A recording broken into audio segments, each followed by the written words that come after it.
Imagina una ciudad donde no existe la oscuridad, una ciudad llena de esplendor y gloria, donde cada rincón brilla con luz divina, donde las calles son de oro puro y las puertas están hechas de perlas preciosas. ¿Te suena como algo salido de un sueño imposible? Pues no lo es. Este es un lugar real que Dios ha prometido a los herederos de la vida eterna. Hoy, te invitamos a un viaje extraordinario hacia el futuro de los creyentes, hacia la ciudad celestial que Dios ha preparado para los que creen en Él. A lo largo de las Escrituras, Dios reveló a los profetas en el Antiguo Testamento y en el Nuevo a los apóstoles de Jesús visiones impresionantes sobre esta majestuosa ciudad, una realidad futura que sobrepasa todo entendimiento. Lo que está por venir es algo mucho más grandioso de lo que jamás podríamos imaginar. El apóstol Pablo escribió en su primera carta a la iglesia de Corinto en el capítulo 2, verso 9, lo siguiente: «Cosas que ojo no vio, ni oído oyó, ni han subido en corazón de hombre, son las que Dios ha preparado para los que le aman». Así que, acompáñanos mientras descubrimos los detalles de esta maravillosa ciudad, la Nueva Jerusalén, un lugar donde el dolor, el sufrimiento y la muerte ya no existen, y donde reina la paz eterna. En este video, no hablaremos de una ciudad perdida en las páginas de la historia, sino de la ciudad que te espera en la eternidad, si has aceptado el regalo de la vida eterna. Un lugar preparado para aquellos cuyo nombre está escrito en el libro de la vida. ¿Qué es esta ciudad? ¿Cómo es? ¿Cómo sabemos que no se trata de una fantasía? ¿Qué pistas demuestran la veracidad de la descripción bíblica sobre esta ciudad? ¿Por qué lleva el nombre de Jerusalén?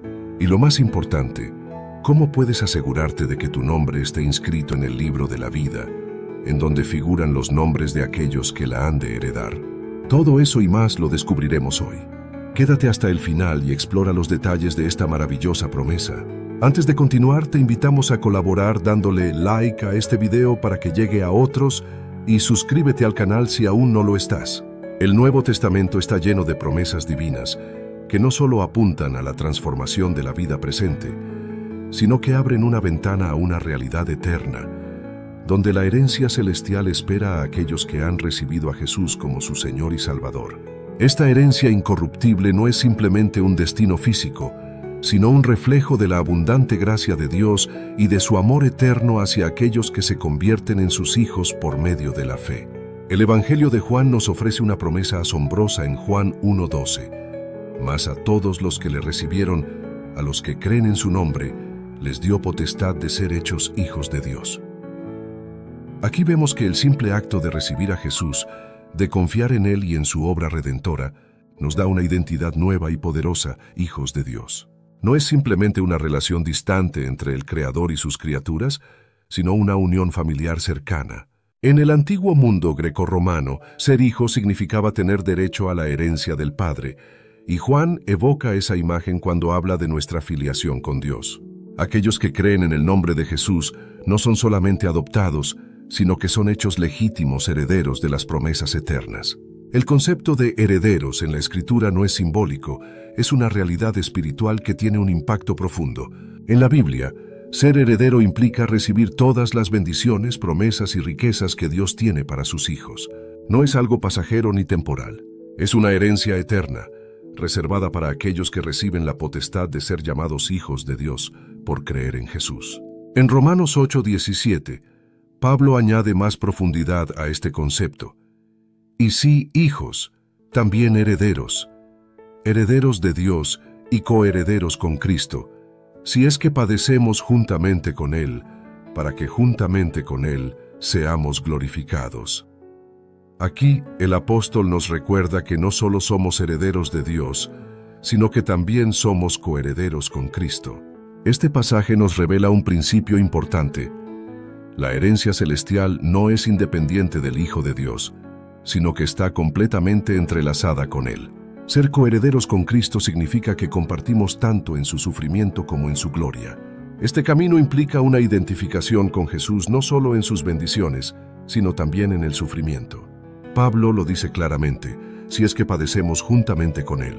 Esta expresión nos llama a una reflexión profunda. En un mundo que a menudo rechaza el mensaje del Evangelio, el sufrimiento y la oposición pueden ser inevitables. Sin embargo, esos momentos de dificultad no son un fin en sí mismos, son más bien una preparación para una gloria venidera incomparable.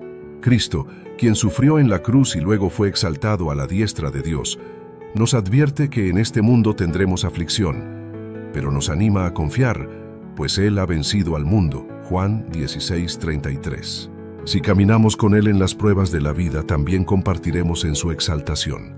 La herencia no es simplemente una vida cómoda y fácil, es una vida transformada que se une en el sufrimiento de Cristo para ser finalmente glorificada con Él.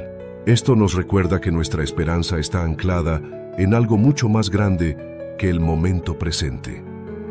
Una eternidad gloriosa junto a nuestro Salvador.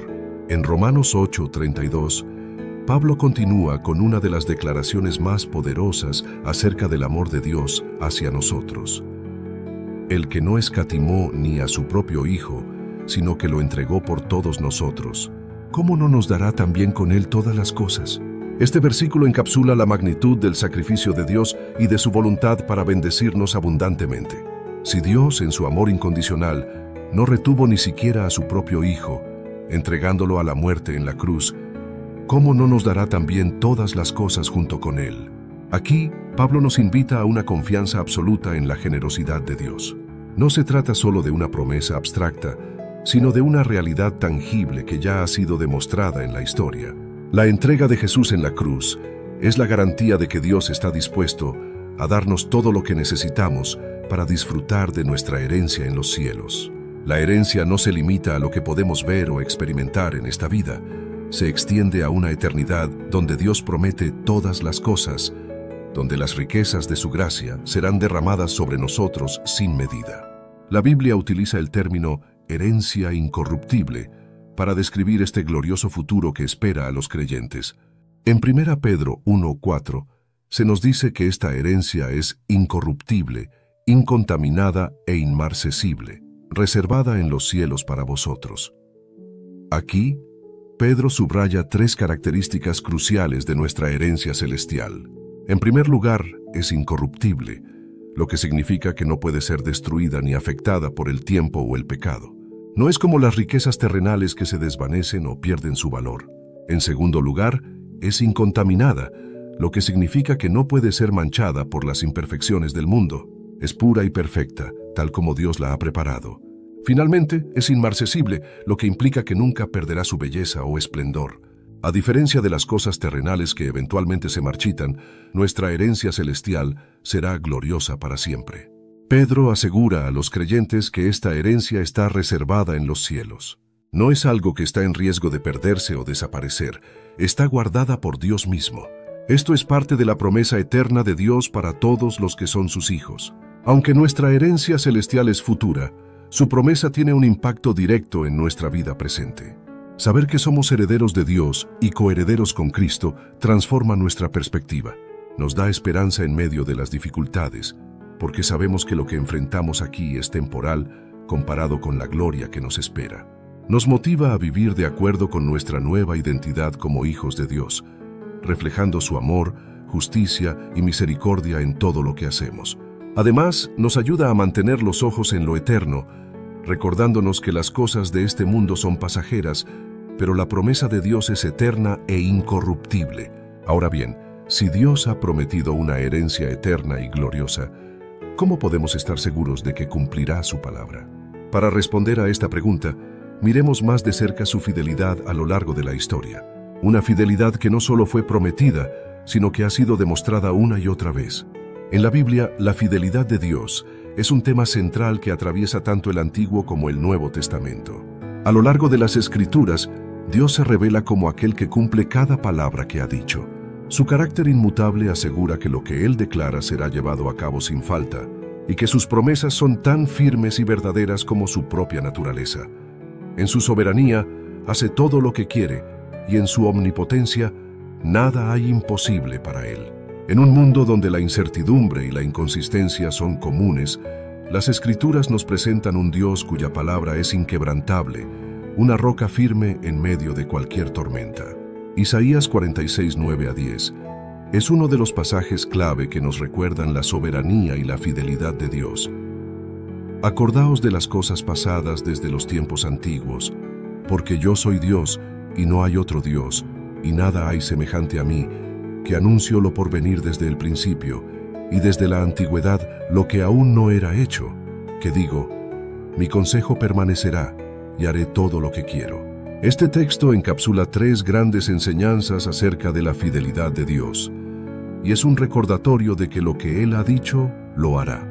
A través de esta sección, exploraremos estas 3 verdades bíblicas sobre la fidelidad divina, acompañadas por ejemplos claros que reafirman que Dios no miente y que su palabra es verdadera. Primera enseñanza: tener memoria de las cosas pasadas, reconocer al único y verdadero Dios. La primera enseñanza, de Isaías 46:9, nos llama a recordar las maravillas que Dios hizo en el pasado. Esto no solo es un ejercicio de memoria histórica, sino un acto de reconocimiento.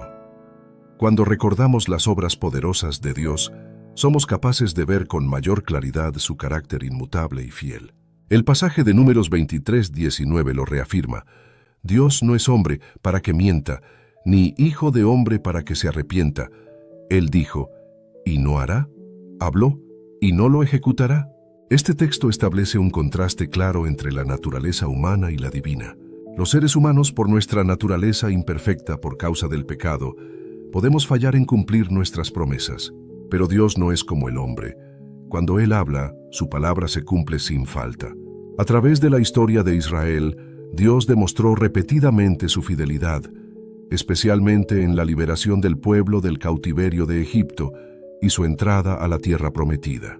La intervención divina en la liberación de los israelitas de la esclavitud en Egipto es uno de los ejemplos más claros de la fidelidad de Dios en acción.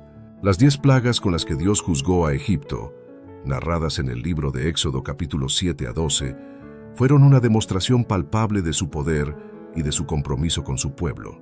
Dios prometió a Moisés que liberaría a Israel y cumplió esa promesa con grandes maravillas.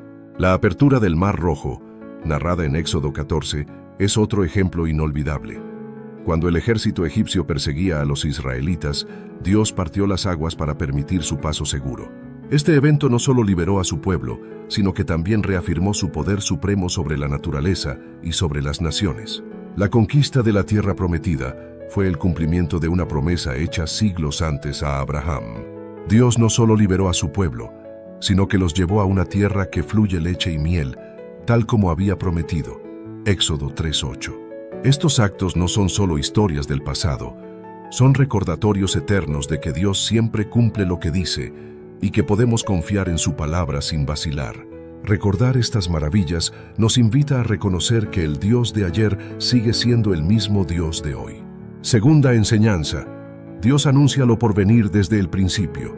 Este es el segundo principio que encontramos en Isaías 46:10. Dios anuncia lo que sucederá antes de que ocurra. Su revelación del futuro no es solo una demostración de su omnisciencia, sino una muestra de su deseo de que confiemos plenamente en Él y reconocer que solo Él es Dios. Esta verdad se refuerza en Isaías 44:6 a 7. Así dice Jehová, Rey de Israel, y su Redentor, Jehová de los ejércitos: Yo soy el primero, y yo soy el postrero, y fuera de mí no hay Dios. ¿Y quién proclamará lo venidero? Lo declarará, y lo pondrá en orden delante de mí, como hago yo desde que establecí el pueblo antiguo. Aquí, Dios se presenta no solo como el Dios que conoce el futuro, sino como el único que puede proclamarlo y ordenarlo. En múltiples ocasiones en las Escrituras, vemos que Dios no actúa sin antes revelar su plan a sus siervos, lo cual es una evidencia más de su fidelidad. En Génesis 18:17 a 18, encontramos un ejemplo claro de cómo Dios revela sus planes a aquellos que están en comunión con Él. Y Jehová dijo: Encubriré yo a Abraham lo que voy a hacer, habiendo de ser Abraham una nación grande y fuerte, y habiendo de ser benditas en él todas las naciones de la tierra. Antes de ejecutar su juicio contra las ciudades de Sodoma y Gomorra, Dios se lo reveló a Abraham, su siervo fiel. Este acto de comunicación no solo muestra la relación cercana que Abraham tenía con Dios, sino también la fidelidad de Dios en cumplir lo que había dicho. En Génesis 15:13 a 14, Dios también anticipó a Abraham que su descendencia sería esclavizada por 400 años en una tierra extranjera, pero que al final saldría con grandes riquezas. Esta promesa se cumplió de manera precisa cuando los israelitas fueron liberados de Egipto y salieron cargados de oro y plata. Éxodo 12:35-36. Lo que Dios dijo a Abraham siglos antes se cumplió al pie de la letra, demostrando que su palabra es infalible. En el Nuevo Testamento, Jesús también anticipa eventos importantes antes de que ocurran. Jesús anticipó a sus discípulos acerca de la traición de Judas, y en Juan 13:19 les dijo: «Desde ahora os lo digo antes que suceda, para que cuando suceda, creáis que yo soy». Este acto de revelar el futuro nuevamente tiene el propósito de fortalecer la fe de los creyentes. De manera similar, en Juan 14:29, Jesús les anticipa su ascenso a los cielos, su segunda venida y la venida del Consolador, el Espíritu Santo. Y al final les dijo: «Y ahora os lo he dicho antes que suceda, para que cuando suceda, creáis». Dios no solo actúa en la historia, sino que a menudo lo hace de una manera que refuerza nuestra fe en su palabra profética. Lo que Él anuncia siempre se cumple, porque su palabra es infalible. Tercera enseñanza: la palabra de Dios siempre se cumple. Isaías 46:10 también nos enseña que el consejo de Dios siempre permanece y que Él hará todo lo que desea. Esta enseñanza es afirmada en Deuteronomio 18:22. Si el profeta hablare en nombre de Jehová, y no se cumpliere lo que dijo, ni aconteciere, es palabra que Jehová no ha hablado. Con presunción la habló el tal profeta. No tengas temor de él. A lo largo de la historia bíblica, vemos que cada palabra pronunciada por Dios se ha cumplido. No hay una sola promesa, profecía o declaración divina que haya quedado sin cumplirse en el debido tiempo. Desde las profecías sobre la venida del Mesías hasta las promesas de juicio y redención, Dios ha demostrado una y otra vez que su palabra es veraz. Hasta el día de hoy, podemos ver que las promesas de Dios siguen siendo cumplidas. Su fidelidad es eterna y constante. Lo que Él ha dicho en su palabra no tiene fecha de caducidad. Como se dice en Números 23:19, Dios no es hombre para que mienta, ni hijo de hombre para que se arrepienta. Todo lo que ha prometido, lo hará. Y esta fidelidad de Dios se manifiesta no solo en las promesas cumplidas, sino también en las figuras y sombras que nos revelan pistas ocultas de lo que ha de venir, anticipando realidades celestiales a través de eventos en la historia de Israel. La historia bíblica de Israel está profundamente entrelazada con la revelación de verdades espirituales y celestiales. A lo largo de las Escrituras, tanto en el Antiguo como en el Nuevo Testamento, los eventos y las instituciones terrenales de Israel se presentan como figuras y sombras de una realidad espiritual mayor que se manifestará plenamente en lo porvenir. Esto es clave para comprender cómo el plan de Dios, revelado de manera progresiva a lo largo de la historia, apunta a algo mucho más glorioso y eterno, los bienes celestiales reservados para los creyentes. El autor a los Hebreos en el capítulo 8, versículo 5, refiriéndose a los sacerdotes levitas que presentan las ofrendas según la ley, dice: los cuales sirven a lo que es figura y sombra de las cosas celestiales, como se le advirtió a Moisés cuando iba a erigir el tabernáculo, diciéndole: mira, haz todas las cosas conforme al modelo que se te ha mostrado en el monte. Este versículo nos enseña que, incluso el tabernáculo y sus servicios, que fueron cruciales en la vida religiosa de Israel, eran solo una sombra de una realidad celestial. Del mismo modo, Hebreos 10:1 nos dice que la ley, teniendo la sombra de los bienes venideros, no la imagen misma de las cosas, nunca puede, por los mismos sacrificios que se ofrecen continuamente cada año, hacer perfectos a los que se acercan. Aquí se nos revela que los sacrificios del Antiguo Testamento, aunque necesarios en su momento, no eran más que una anticipación imperfecta del sacrificio perfecto y único de Cristo. Y en Colosenses 2:17, Pablo reafirma esta verdad diciendo que todo lo cual es sombra de lo que ha de venir, pero el cuerpo es de Cristo. Cristo es la realidad definitiva, el cumplimiento de las promesas y las figuras reveladas a lo largo de la historia de Israel. Esto nos lleva a una interrogante esencial. ¿Qué bienes celestiales nos reserva el Señor en lo porvenir? Las Escrituras son claras al afirmar que los creyentes no solo tienen una esperanza viva aquí en la tierra, sino que Dios ha preparado para ellos una herencia incorruptible en los cielos. Veamos qué nos enseña la Biblia acerca de esta herencia celestial que Dios ha reservado para sus hijos. En la primera carta de Pedro, capítulo 1, versículos 3 al 5, se nos da una respuesta directa a lo que nos espera en lo porvenir.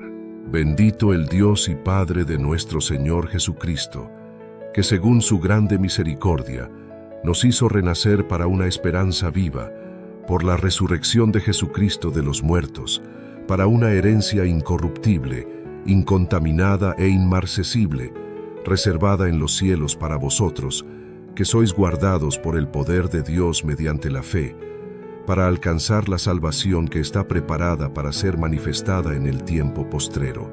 Esta herencia celestial es descrita con 3 características clave: incorruptible, incontaminada e inmarcesible. A diferencia de las riquezas terrenales que pueden perecer, ser contaminadas o perder su valor, esta herencia es eterna y pura. Es algo que no puede ser destruido ni manchado por el pecado o el paso del tiempo. Esta es la promesa de Dios para aquellos que creen en Él y han sido hechos hijos suyos por la fe en Jesucristo. ¿De qué herencia se trata? La respuesta a esta pregunta la encontramos en las palabras de Jesús en el Evangelio de Juan, capítulo 14, versículos 1 al 3, donde Jesús consuela a sus discípulos diciendo: No se turbe vuestro corazón, creéis en Dios, creed también en mí. En la casa de mi Padre muchas moradas hay. Si así no fuera, yo os lo hubiera dicho. Voy pues a preparar lugar para vosotros. Y si me fuere y os preparare lugar, vendré otra vez, y os tomaré a mí mismo, para que donde yo estoy, vosotros también estéis. Jesús nos promete un lugar en las moradas celestiales. Él ha ido a preparar ese lugar para nosotros, y su promesa es que en el futuro volverá para llevarnos consigo, para que estemos donde Él está. Esta es la esperanza gloriosa del creyente, una morada eterna en la presencia de Dios. La Biblia nos da varios nombres para referirse a este lugar celestial que Dios ha reservado para su pueblo. Estos nombres no solo nos revelan diferentes aspectos de esta ciudad, sino que también nos ayudan a entender su naturaleza y su propósito en el plan eterno de Dios. Jerusalén celestial. En Hebreos 12:22 se nos dice: Os habéis acercado al monte de Sión, a la ciudad del Dios vivo, Jerusalén la celestial. Esta es la contraparte celestial de la ciudad terrenal de Jerusalén, que fue el centro de la adoración y el gobierno en Israel. Ciudad de Dios. También en Hebreos 12:22 y en Apocalipsis 3:12 encontramos este nombre. La ciudad de Dios es donde reside su presencia, donde su gobierno es perfecto y eterno, la Santa Ciudad. En Apocalipsis 21:2 se nos presenta a esta ciudad como la Santa Ciudad, descendiendo del cielo, de Dios, dispuesta como una esposa ataviada para su marido. Esto nos muestra su pureza y su consagración, la Nueva Jerusalén. Este nombre aparece en Apocalipsis 21:2, describiendo la ciudad que desciende del cielo como parte del cumplimiento final del plan de Dios para redimir a su pueblo y restaurar la creación, el tabernáculo de Dios. En Apocalipsis 21:3 se nos dice que en esta ciudad Dios morará con su pueblo. He aquí el tabernáculo de Dios con los hombres, y Él morará con ellos, y ellos serán su pueblo, y Dios mismo estará con ellos como su Dios. Este nombre subraya la relación íntima y eterna que los creyentes tendrán con Dios. La desposada, la esposa del Cordero. En Apocalipsis 21:9, la ciudad es presentada como la esposa del Cordero, mostrando su relación especial con Cristo, la gran ciudad santa de Jerusalén. Apocalipsis 21:10 nos muestra la magnitud y la santidad de esta ciudad celestial, la gran culminación de las promesas de Dios para su pueblo. Una pregunta interesante que podemos hacernos es la siguiente: ¿por qué la ciudad celestial lleva el nombre de Jerusalén? La respuesta a esta pregunta la encontramos en Deuteronomio 12:5. El lugar que Jehová vuestro Dios escogiere de entre todas vuestras tribus, para poner allí su nombre para su habitación, ese buscaréis y allá iréis. Desde el Antiguo Testamento, Dios eligió a Jerusalén como el lugar donde habitaría su nombre, como la ciudad que sería el centro de la adoración y de la relación de su pueblo con Él. En el primer libro de Reyes 11:32 y 36, también vemos esta elección divina sobre Jerusalén. Jerusalén ciudad que yo he elegido para poner en ella mi nombre. A lo largo de la historia de Israel, Jerusalén fue el lugar donde el templo de Dios fue edificado y donde la presencia de Dios residía en medio de su pueblo. Así, la Jerusalén celestial es una continuación y cumplimiento de esta elección divina. Es el lugar donde Dios morará eternamente con su pueblo, donde no habrá más muerte, dolor ni llanto, y donde todo será hecho nuevo. Apocalipsis 21, 4-5. Lo que hasta ahora eran sombras, se vuelve una realidad clara en la increíble visión que el apóstol Juan tuvo de la ciudad celestial. Prepárate para explorar una revelación que cambiará tu perspectiva de lo que viene en la siguiente parte. La revelación de la ciudad celestial es uno de los momentos más sublimes y esperanzadores del libro de Apocalipsis. A través de esta visión, el apóstol Juan, mientras estaba en la isla de Patmos, fue llevado en el espíritu para ver una realidad que aún está por venir. El cielo nuevo, la tierra nueva y la nueva Jerusalén, la ciudad eterna de Dios. Juan fue un testigo privilegiado de esta revelación, que no solo muestra el destino final de la humanidad redimida, sino también el cumplimiento del plan de Dios para la creación. Es importante recordar que esta revelación no surgió de un simple sueño o deseo personal, sino que fue dada directamente por Jesucristo, quien le mostró a Juan los acontecimientos que tendrán lugar al final de los tiempos. En el libro de Apocalipsis, capítulo 21, versículos 1-5, Juan describe lo que vio con estas palabras impactantes. Vi un cielo nuevo y una tierra nueva, porque el primer cielo y la primera tierra pasaron, y el mar ya no existía más. Y yo, Juan, vi la santa ciudad, la nueva Jerusalén, descender del cielo, de Dios, dispuesta como una esposa ataviada para su marido. Y oí una gran voz del cielo que decía: He aquí el tabernáculo de Dios con los hombres, y Él morará con ellos, y ellos serán su pueblo, y Dios mismo estará con ellos como su Dios. Enjugará Dios toda lágrima de los ojos de ellos, y ya no habrá muerte, ni habrá más llanto, ni clamor, ni dolor, porque las primeras cosas pasaron. Y el que estaba sentado en el trono dijo: He aquí, yo hago nuevas todas las cosas. Y me dijo: Escribe, porque estas palabras son fieles y verdaderas. La descripción de la Nueva Jerusalén en este pasaje es tan vívida que nos lleva a imaginar la escena con todo su esplendor. Esta ciudad no es una construcción hecha por manos humanas. No es simplemente una versión renovada de la Jerusalén terrenal que los israelitas conocieron. La Nueva Jerusalén desciende del cielo, directamente de Dios, lo que subraya su naturaleza divina y su origen celestial. La imagen que Juan utiliza para describir la ciudad es profundamente simbólica. La ciudad desciende dispuesta como una esposa ataviada para su marido. Aquí, la Nueva Jerusalén no solo es un lugar físico, sino que también representa al pueblo de Dios, la Iglesia, que ha sido redimida y purificada por la sangre de Cristo. Al igual que una novia se prepara para el momento más importante de su vida, la ciudad está adornada, gloriosa, preparada para habitar en la presencia de Dios para siempre. Además, esta Nueva Jerusalén marca el cumplimiento de una promesa que resuena a lo largo de toda la Escritura. Dios morará con su pueblo. El tabernáculo, que en el Antiguo Testamento era una tienda móvil que simbolizaba la presencia de Dios entre los israelitas, ahora encuentra su realización plena en la Nueva Jerusalén. No habrá más barreras ni necesidad de templos, porque Dios mismo estará con su pueblo de manera plena y directa. Como dice el texto, Él morará con ellos, y ellos serán su pueblo, y Dios mismo estará con ellos como su Dios. Apocalipsis 21:3. Uno de los aspectos más esperanzadores de la visión de Juan es la promesa de un futuro sin sufrimiento. En la nueva creación, Dios enjugará toda lágrima de los ojos de ellos, y ya no habrá muerte, ni habrá más llanto, ni clamor, ni dolor, porque las primeras cosas pasaron. Apocalipsis 21:4. Esta afirmación nos recuerda que el dolor, la tristeza y la muerte que experimentamos en este mundo son temporales. En la Nueva Jerusalén, todas esas experiencias quedarán atrás. Dios promete restaurar todas las cosas y hacerlas nuevas. Es aquí donde escuchamos la voz del que está sentado en el trono diciendo: He aquí, yo hago nuevas todas las cosas. Apocalipsis 21:5. La visión de Juan no es solo una descripción de lo que será, sino también una promesa firme y segura de parte de Dios. Como se menciona al final del versículo 5, estas palabras son fieles y verdaderas. No se trata de una promesa vacía o simbólica, sino de la realidad futura que Dios cumplirá.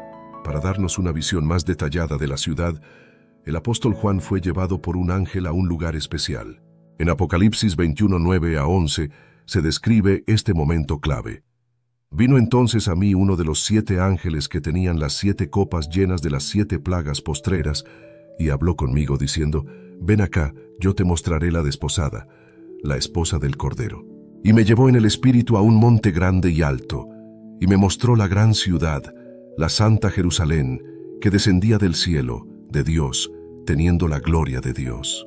Y su fulgor era semejante al de una piedra preciosísima, como piedra de jaspe, diáfana como el cristal. Este pasaje es impactante por la magnificencia de la ciudad. Juan fue llevado en el espíritu a un monte grande y alto, lo que le permitió tener una visión clara y completa de la ciudad desde una perspectiva divina.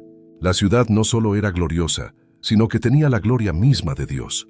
Este detalle es crucial porque nos muestra que la Nueva Jerusalén no es solo un lugar hermoso, sino que es la misma manifestación de la gloria de Dios entre su pueblo. La gloria de la ciudad es comparada con el fulgor de una piedra preciosa, específicamente una piedra de jaspe, diáfana como el cristal. Esta imagen de pureza y perfección subraya que la ciudad es un reflejo de la santidad de Dios, sin mancha ni defecto. En otras palabras, la ciudad celestial es el lugar donde todo lo impuro ha sido removido, y solo queda la gloria de Dios manifestada en su esplendor. La revelación de la Nueva Jerusalén es un recordatorio constante para los creyentes de que nuestra esperanza no está en las cosas temporales de este mundo, sino en las promesas eternas de Dios. Aunque ahora vivimos en un mundo caído, lleno de sufrimiento, dolor y muerte, la promesa de Dios es que todo será renovado. La ciudad celestial es el destino final de aquellos que han puesto su fe en Jesucristo, donde experimentarán la comunión plena con Dios para siempre. Esta revelación no solo nos llena de esperanza para el futuro, sino que también nos invita a vivir nuestras vidas con un propósito más elevado. La revelación de la Nueva Jerusalén nos recuerda que Dios está preparando un lugar para nosotros, un lugar donde no habrá más lágrimas ni dolor, un lugar donde su presencia será nuestra luz eterna. Y esta visión no es solo un vistazo a lo que será, sino una descripción detallada de una ciudad tan magnífica que desafía nuestra imaginación. Vamos a continuación a sumergirnos en las maravillas de esta ciudad a la luz del informe del apóstol Juan y ver qué la hace tan especial. La ciudad celestial, descrita por el apóstol Juan en el libro de Apocalipsis, se presenta como una manifestación de la gloria y majestad de Dios. Esta ciudad, llamada la Nueva Jerusalén, es el destino final de los redimidos, un lugar que trasciende toda imaginación humana, hecho no solo de elementos físicos, sino de la presencia misma de Dios. En Apocalipsis capítulo 21, versículos 10 al 27, encontramos una descripción detallada de la ciudad que nos invita a visualizar su esplendor celestial. Juan fue llevado en el espíritu a un monte grande y alto para ver la Nueva Jerusalén, que descendía del cielo de Dios, iluminada con su gloria. Esta gloria, según Juan, tenía un fulgor semejante al de una piedra preciosísima, como el jaspe, diáfano como el cristal, lo que nos indica su pureza y santidad. La ciudad tenía un muro grande y alto, que no solo subraya la fortaleza y protección divinas, sino que también es un símbolo de la separación entre lo santo y lo impuro. Este muro tiene 12 puertas, y en cada puerta se encuentra un ángel. Sobre ellas están inscritos los nombres de las 12 tribus de los hijos de Israel, recordando la alianza de Dios con su pueblo a lo largo de la historia. Estas puertas están distribuidas de manera equitativa: 3 al oriente, 3 al norte, 3 al sur y 3 al occidente, simbolizando la apertura y accesibilidad de la ciudad desde todos los rincones del mundo. El muro también está sostenido sobre 12 cimientos, cada uno de ellos adornado con piedras preciosas, y en ellos están escritos los nombres de los 12 apóstoles del Cordero, lo que refleja la continuidad entre el pueblo de Dios del Antiguo y Nuevo Testamento. Las piedras preciosas que adornan los cimientos: jaspe, zafiro, ágata, esmeralda, onis, cornalina, crisólito, berilo, topacio, crisopraso, jacinto y amatista, son un testimonio del esplendor y la belleza divina que sobrepasan cualquier construcción terrenal. La ciudad es descrita como un cuadrado perfecto.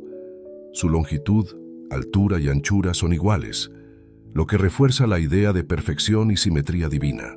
Las dimensiones de la ciudad se miden en 12.000 estadios, aproximadamente 2.220 kilómetros al cubo.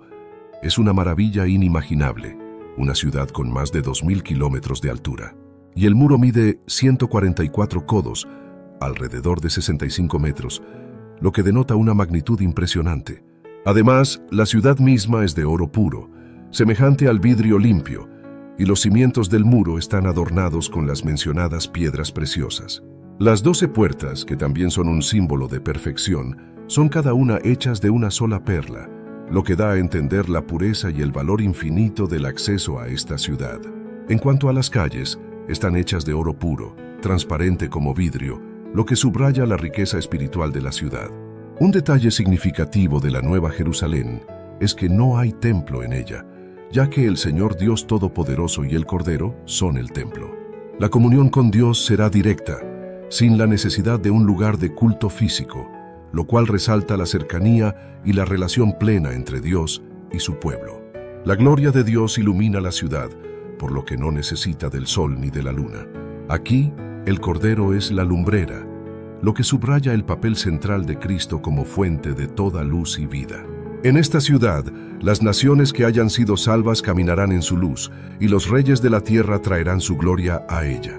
Las puertas nunca se cerrarán porque no habrá noche. Esto representa la seguridad y la paz eterna que reinará en la nueva creación. No habrá más lugar para lo impuro, ya que solo aquellos inscritos en el libro de la vida del Cordero podrán entrar en la ciudad.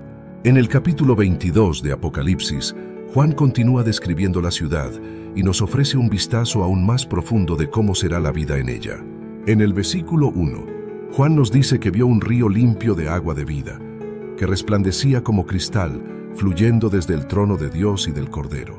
Este río no solo es un elemento decorativo, es el símbolo de la vida eterna y abundante que emana directamente de Dios, que fluye directamente de la presencia de Dios.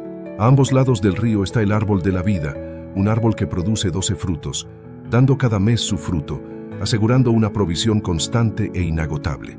Este árbol es una referencia directa al Edén, pero a diferencia de la prohibición decretada por Dios en Génesis 3, 22 a 24, tras la caída del hombre en el pecado, ahora es accesible para todos los que han sido redimidos. Las hojas del árbol son para la sanidad de las naciones, lo que indica que en la Nueva Jerusalén habrá restauración plena y perfecta. En esta ciudad no habrá más maldición. Las consecuencias del pecado y la caída, que han plagado a la humanidad desde el Edén, serán finalmente erradicadas. El trono de Dios y del Cordero estará en la ciudad, y los siervos de Dios le servirán. Ya no habrá separación entre Dios y su pueblo, y todos los redimidos tendrán el privilegio de ver el rostro de Dios y llevar su nombre inscrito en sus frentes. Los redimidos no solo habitarán la ciudad, sino que también estarán en constante servicio y adoración a Dios. El hecho de ver su rostro es un símbolo de la comunión perfecta y la adoración sin obstáculos. El servicio en esta ciudad será un gozo eterno, pues se hará en la misma presencia de Dios. Finalmente, en la ciudad no habrá noche, porque el Señor Dios los iluminará. La ausencia de noche es un símbolo de la seguridad perfecta y la paz inquebrantable que reinará. En este lugar no habrá necesidad de temor ni de incertidumbre, porque la luz de Dios será la única fuente de iluminación y protección. Los redimidos reinarán por los siglos de los siglos, en un gobierno eterno y pacífico junto a Dios. La descripción de la ciudad celestial, tal como la presenta el libro de Apocalipsis, es una visión asombrosa de lo que Dios ha preparado para los redimidos. Cada detalle, desde sus muros, puertas, calles de oro, hasta la luz divina y el río de agua de vida, refleja el esplendor, la santidad y la comunión eterna que habrá entre Dios y su pueblo. No solo es un lugar de belleza incomparable, sino también un lugar de plenitud, seguridad y servicio eternos. La Nueva Jerusalén es la meta final de la redención divina, donde el pueblo de Dios vivirá en su presencia para siempre, bajo la luz de su gloria. Cada detalle de esta ciudad refleja la perfección divina, pero lo más asombroso de todo es que estas palabras son absolutamente verdaderas. Esta no es solo una visión, Es una promesa confiable que está por cumplirse. La revelación de la ciudad celestial no es solo una visión profética, sino una promesa firme y verdadera. El apóstol Juan, quien recibió esta visión, testifica en Apocalipsis capítulo 22, versículos 6 a 7. Y me dijo, estas palabras son fieles y verdaderas. Y el Señor, el Dios de los espíritus de los profetas, ha enviado su ángel para mostrar a sus siervos las cosas que deben suceder pronto. He aquí, vengo pronto. Bienaventurado el que guarda las palabras de la profecía de este libro. Esta afirmación subraya la fidelidad de Dios y la certeza de que lo que Él ha dicho se cumplirá.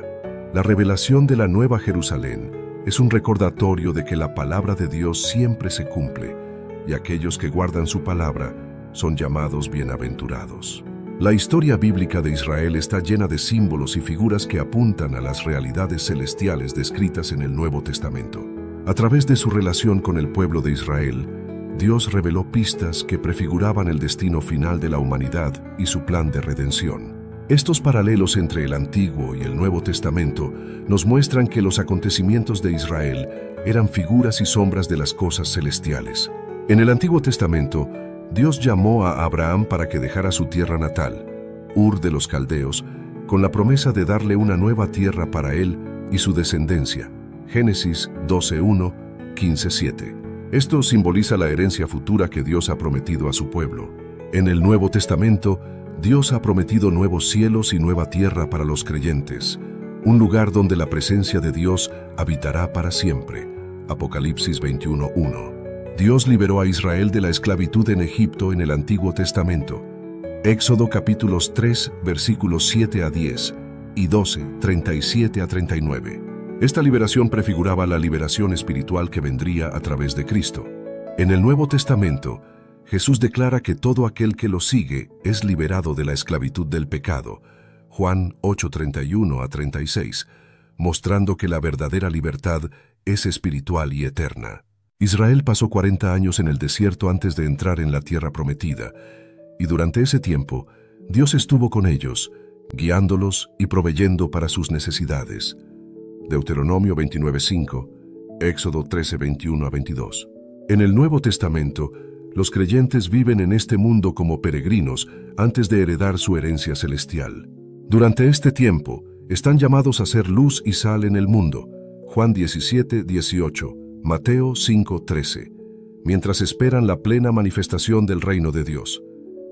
Y el Señor está con ellos. Mateo 28:20. En el Antiguo Testamento, Moisés envió a 12 príncipes de las tribus de Israel para explorar la tierra prometida, Números 13:17. De manera similar, en el Nuevo Testamento, el Señor envió su ángel para mostrarle a Juan la Jerusalén celestial, dándole una visión clara del futuro hogar de los redimidos. Apocalipsis 1:1 y 21:9.